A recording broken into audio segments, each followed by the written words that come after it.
Hello students, we are going to continue exercise 8.1. Read the statement of question number 6.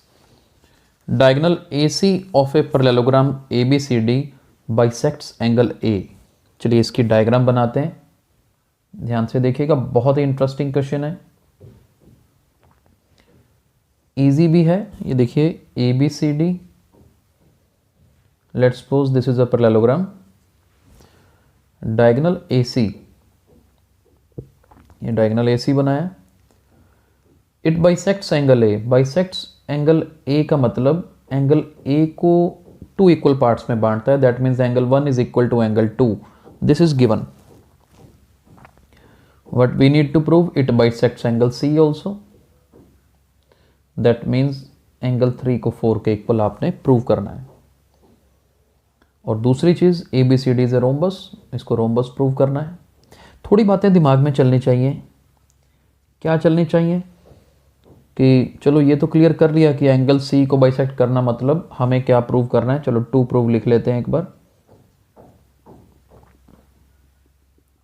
हमें prove करना है जी, एक तो angle 3 is equal to angle 4, और मैं थोड़ा हिंट में लिख रहा हूँ, और क्या प्रूव करना है, ABCD is a rhombus.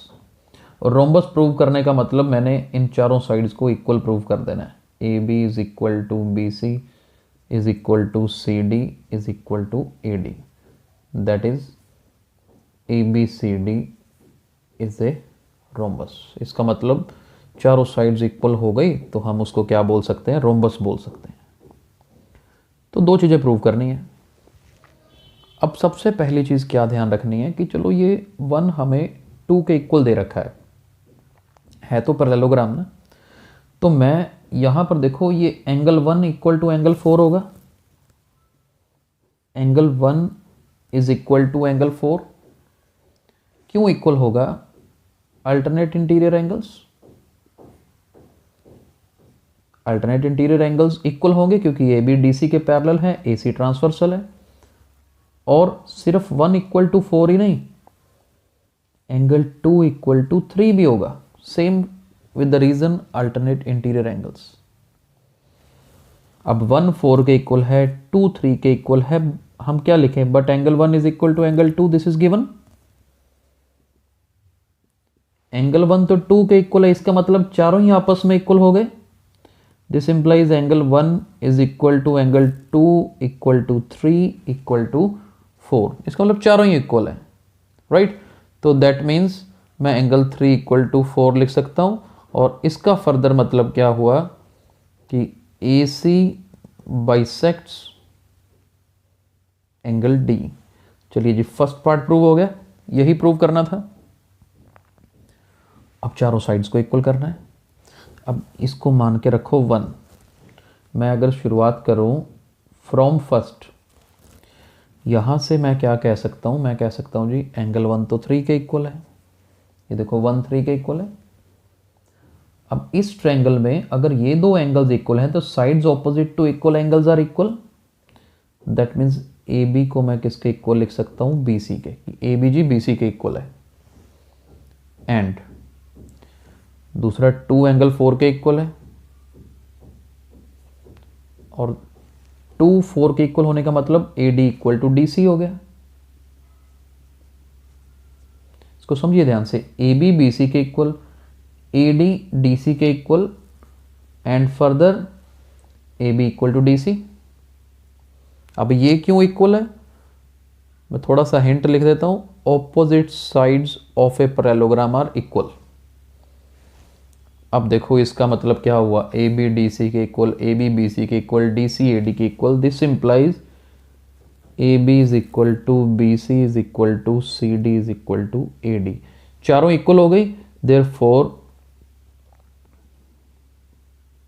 ABCD is a rhombus.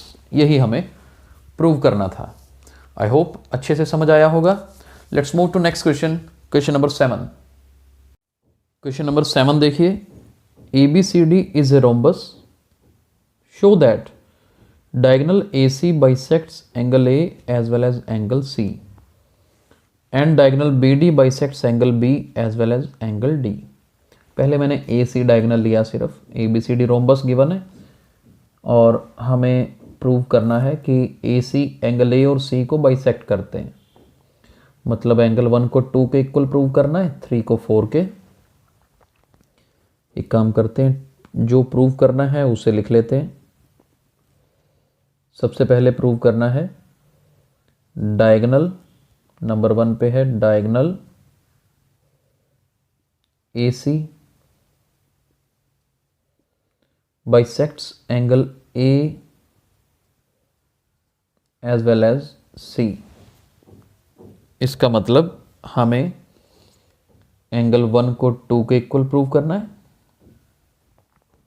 और 3 को 4 के इक्वल। और second, diagonal B D bisects angle B as well as angle D. तो हमने क्या किया, ए सी डायगोनल बनाया और उसी से शुरुआत कर रहे हैं। सबसे पहले रोम्बस गिवन है जी। क्या गिवन है?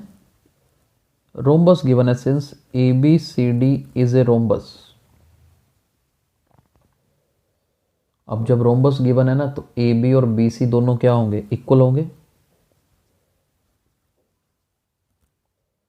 और इधर से ये ए डी और डी सी भी इक्वल होंगे, क्योंकि रोम्बस की सारी साइड्स इक्वल होती हैं। मुझे बेनिफिट क्या हुआ कि ए बी बी सी के इक्वल लिखने का मतलब angles opposite to equal sides are equal, that means 1 is equal to 3 हो जाएगा। और इधर से A D B C D C के इक्वल होने का मतलब 2 equal to 4 also.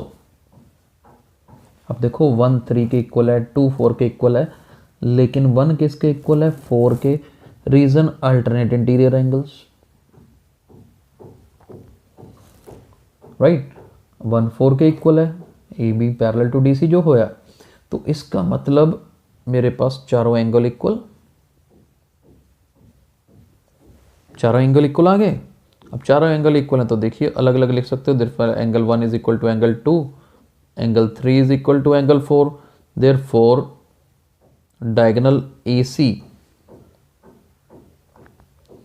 bisects angle A as well as angle C। तो AC ने बाइसेक्ट किया। तो अब सेकंड पार्ट मैं यहां नहीं कर रहा हूं। अब similarly you can prove second part, जिसमें आपको क्या करना है, AC की बजाय BD डायगोनल बनाना है। वैसे ही एंगल 1 2 3 4 यहाँ लिया, उसमें 5 से शुरू कर लीजिएगा। 5 6 7 8 सेम स्टेप्स लगेंगे। आई होप आपको 6th और 7th दोनों क्वेश्चंस अच्छे से समझ आ गए हैं। आगे हम अपने नेक्स्ट लेक्चर में कंटिन्यू करेंगे। Thank you so much.